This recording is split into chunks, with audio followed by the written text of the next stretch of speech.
शरद पूर्णिमा का ये उपाय अवश्य करें।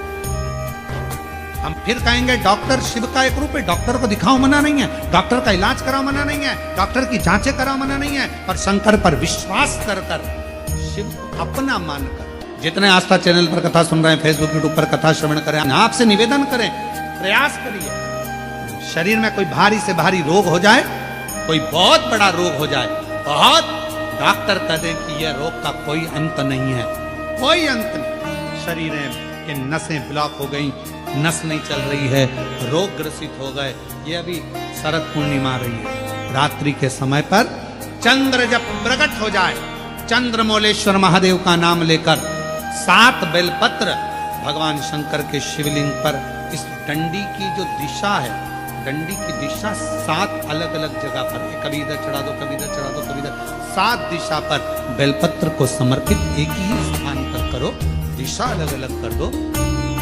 चंद्रमौलेश्वर का स्मरण कर कर थोड़ा सा दूर हाथ की उंगली में लगाकर शिवलिंग का स्पर्श करो और थोड़ा सा जल शंकर को समर्पित कर कर 7 बेलपत्र उठा कर लिया। 7 दिन तक लगातार एक बेलपत्र सुबह के समय पर रोज खाना प्रारंभ करो। कितनी भी नसें ब्लॉक हो, चाहे शरीर में कितना भी रोग हो, वो धीरे धीरे समाप्त जरूर है। आप सभी को सुंदर शरद पूर्णिमा की बहुत बहुत बधाई हो। बाबा विश्वनाथ की कृपा आप पर सदा बनी रहे। आ गया शरद पूर्णिमा की रात्रि। बड़े से बड़ी बीमारियां, बड़े से बड़े रोग, बड़े से बड़े बड़े कष्ट इस शरद पूर्णिमा की रात्रि को छूट जाते हैं। दमे की बीमारी, श्वास की बीमारी, अनिद्रा की बीमारी, रात्रि को जगना, ये सारी बीमारियां शरद पूर्णिमा की रात्रि को अगर व्यक्ति अपने जीवन को सुखमय बनाए, अपने जीवन को आनंदमय बनाए, तो सब छूट सकते हैं। शरद पूर्णिमा की रात्रि को पीपल के पत्ते 5 लेकर उसके ऊपर खीर डालकर रात्रि को खा लेने से महाराज दमे की बीमारी, श्वास की बीमारी रुक जाती है। वो बीमारी बढ़ती नहीं है, उससे कष्ट नहीं होता।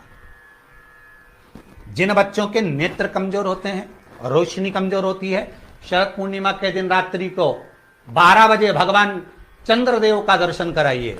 5 से 7 मिनट तक नयन मिलाए चंद्रदेव के साथ, और बाद में एक पीपल के पत्ते पर खीर जो चंद्र के नीचे रखी हुई है, उसी खीर को चटा दीजिए। फिर चंद्र का दर्शन कराओ, फिर खीर को चटा दीजिए। महाराज नयन की ज्योति बढ़ती है, नींद नहीं आती तो निंद्रा देवी प्रवेश करती है, निंद्रा अच्छी आती है, आनंदित होता है।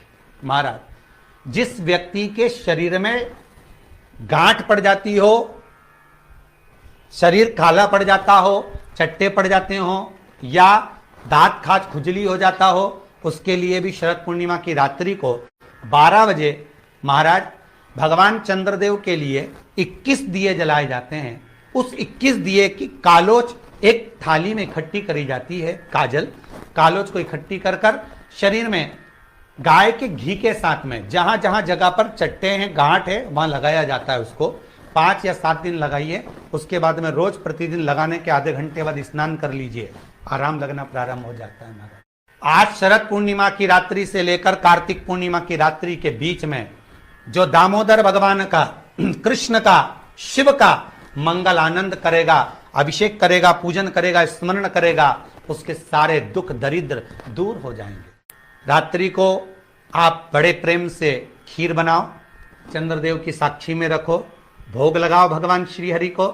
बन सके अगर लक्ष्मी की कमी है, लक्ष्मी नहीं आ रही है, व्यापार नहीं चल रहा है, तकलीफ बहुत ज्यादा है, घर में कष्ट है, कर्जा ज्यादा है, तो एक तांबे के कलश के ऊपर, तांबे के कलश में पानी भरना, कटोरी रखना, उस पर लक्ष्मी जी की मूर्ति रखना। लक्ष्मी जी की मूर्ति नहीं हो तो चांदी का सिक्का रखना। उसके सम्मुख में आप 31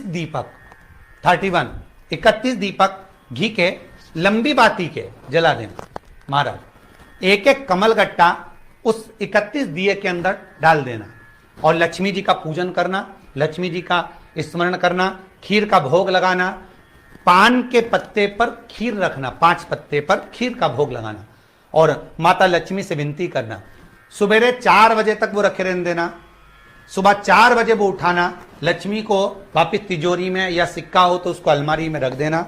जो खीर बनी है वो प्रसाद के रूप में सुबह 8 बजे, 10 बजे, 9 बजे जब खाना हो प्रेम से खाना।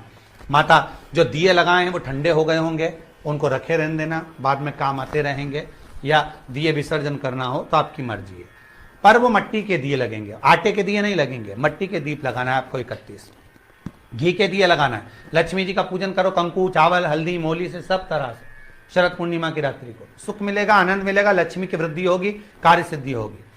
दूसरा क्रम, अगर कार्तिक पूर्णिमा हो, शरद पूर्णिमा हो, ये दोनों पूर्णिमा पर, शरद पूर्णिमा के दिन आप शाम को प्रदोष काल के समय 4:30 बजे से 6 बजे के बीच में 1 लोटा पानी, उसमें 5 बेलपत्र रखकर, 1 कमलगट्टा डालकर भगवान चंद्रेश्वर महादेव के नाम से भगवान शंकर को चढ़ा दीजिए। आपकी जो कामना हो वो कामना कर कर चढ़ाएं। विनती करें चंद्रेश्वर महादेव को और निवेदन करें कि हमारा ये कार्य सफल हो। केवल शरद पूर्णिमा के दिन चढ़ाइए, कार्तिक पूर्णिमा तक क्या फल मिलता है हमको जरूर बताइए। भी शरद पूर्णिमा की रात्रि को और कार्तिक पूर्णिमा की रात्रि को गर्भवती नारी अपनी नाभि पर यदि चंद्र की दृष्टि पड़वा लेती है तो बच्चा विकलांग पैदा नहीं होता है। गर्भ से जो बालक होगा श्रेष्ठ होगा, विद्वान होगा, चतुर होगा, पढ़ने में होशियार होगा, क्योंकि ये चंद्र की किरणें जब समुद्र में उछाल ला सकती हैं तो आपके जीवन में भी तरक्की ला सकती है, उछाल ला सकती है। काया में, शरीर के अंदर, काया के अंतर्गत कितना भी रोग, कितना भी रोग,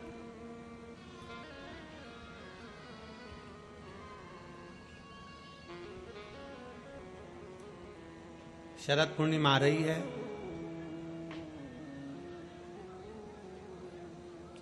सोलह तारीख के रात्रि के समय पर, शाम का समय हो, प्रदोष काल का समय हो, अगर डॉक्टर ने कह दिया कि शरीर में ये रोग है और ये रोग जाने वाला नहीं है, ये रोग समाप्त होने वाला नहीं, एक बेलपत्र, एक दुर्वा और एक चावल का दाना, सफेद चावल का दाना, एक दाना मात्र अक्षत का, सोमेश्वर भगवान शंकर के नाम का उच्चारण कर कर, जरा ध्यान देंगे सभी लोग। जैसे ये शिवलिंग है, ये जलाधारी है, और ये जलाधारी के सामने से जो जल बहता है, गणेश जी, कार्तिकेय और अशोक सुंदरी का जो स्थान बीच में है, शिवलिंग का जो जल बहकर नीचे की ओर आता है, यहां जो जगह होती है, आप लोग आस्था चैनल के माध्यम से आप इसका स्मरण कर सकते हैं। और दूर दूर अगर दिखाई नहीं दे रहा हो तो आप उसको बाद में चैनल पर, कथा के बाद में आप लोग आस्था चैनल खोलकर या यूट्यूब पर उस कथा के अंतर्गत आप उसको देख सकते हैं। ये शिवलिंग जलाधारी, जल बहने का स्थान, ये शिवलिंग के सामने जो स्थान होता है, यहां से पानी चढ़ाते हैं तो बहकर जो नीचे आता है, जितना मोटा ये जलाधारी का स्थान होता है, इसी स्थान पर एक चावल का दाना, एक दुर्वा, एक बेलपत्र खड़ी की खड़ी यहां समर्पित करें। बेलपत्री का डंडी का मुख नीचे हो, बड़े पत्ती का मुख ऊपर की ओर, दुर्वा का भाग ऊपर की ओर हो, चावल का एक दाना यहां समर्पित कर दें। और बाबा देवादिदेव महादेव को यहां समर्पित करने के बाद सोमेश्वर महादेव का श्री शिवाय नमस्तुभ्यम का स्मरण कर कर अपने रोग, जो भी बीमारी है उसका स्मरण कर कर बाबा से प्रार्थना करें। उसमें से बेलपत्री और दुर्वा दोनों को लेकर आए, हटाकर कटोरी में रख लें। 1 लोटा जल प्रदोष काल में शंकर भगवान के मंदिर में समर्पित करते हुए और बाबा को प्रार्थना करें।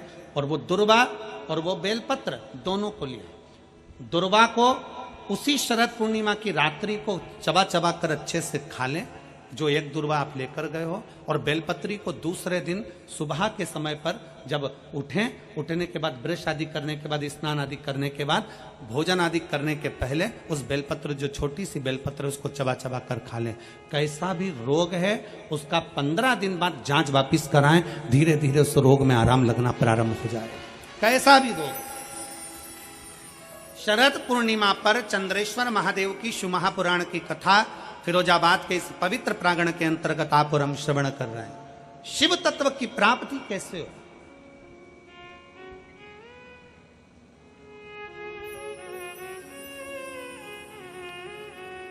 हम भगवान उग्रतानी से कैसे अपने संबंध जोड़ सकते हैं? हम शंकर भगवान को कैसे अपना बना सकते हैं? कैसे? शिव का स्मरण करो। पूर्णिमा के दिन चावल का एक आखा दाना जानते हो? पूरा खंडित चावल नहीं। कितना चावल? एक दाना चावल का शंकर भगवान के शिवलिंग पर समर्पित करिए। एक बेलपत्र जिसका डंडी का मुख अपनी ओर हो, जहां से चावल चढ़ाया है, उस चावल के ऊपर अपनी कामना कर रख दीजिए और चंद्रमौली भगवान का स्मरण करिए। कौन से भगवान? शंकर भगवान का सर्वश्रेष्ठ सुंदर नाम है चंद्रमौली। चंद्रमौली भगवान का स्मरण करिए। अपनी कामना कर बेलपत्र समर्पित कर शिव जी पर एक लोटा पानी, एक जल पात्र समर्पित करो।